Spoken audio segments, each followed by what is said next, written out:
Hello friends, இது இன்றைக்கி நம்ம தோட்டத்தில் பறித்த பீக்கங்காய். இதை வச்சு ஒரு சூப்பரான ரெசிபி பண்ணலாம். இது தோல் எல்லாத்தையும் ரிமூவ் பண்ணிவிட்டு சின்ன சின்ன பீஸாக கட் பண்ணிக்கலாம். இது மாதிரி கட் பண்ணி எடுத்துக்கலாம்.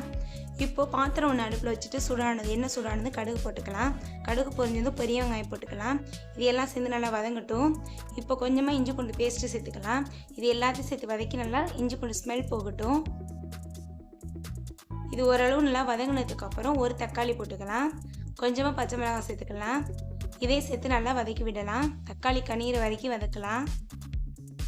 இப்போ இதுக்கு கொஞ்சமாக உப்பு சேர்த்து நல்லா வதக்கி விடுவோம். இப்போ நமக்கு தக்காளி நல்லா கடைஞ்சிருச்சு. மிளகாய் தூள், மஞ்சள் தூள், கரம் மசாலா, சோம்புத்தூள், கொஞ்சமாக மிளகுத்தூள் சேர்த்து நல்லா மிக்ஸ் பண்ணி விடுவோம்.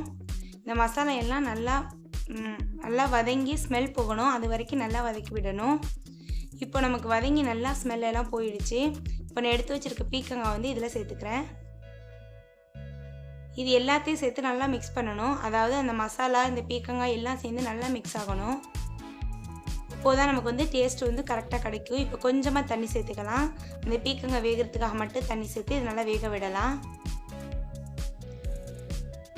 இப்போ க்ளோஸ் பண்ணி வச்சு நல்லா வேகட்டும். இப்போ நமக்கு வெந்து ரெடியாக இருக்குது. தண்ணியெல்லாம் சுண்டுற வரைக்கும் கொஞ்சம் நேரம் அடுப்புலேயே வச்சிடலாம். தண்ணியெல்லாம் சொன்னதுக்கப்புறம் கொத்தமல்லி இலை லாஸ்ட்டாக தூவி இதை இறக்கி வச்சுடுவோம். லாஸ்ட்டாக வேறொரு பாத்திரத்தில் முட்டையை நல்லா ஊற்றி சின்ன சின்ன பீஸாக கொத்திக்கணும்.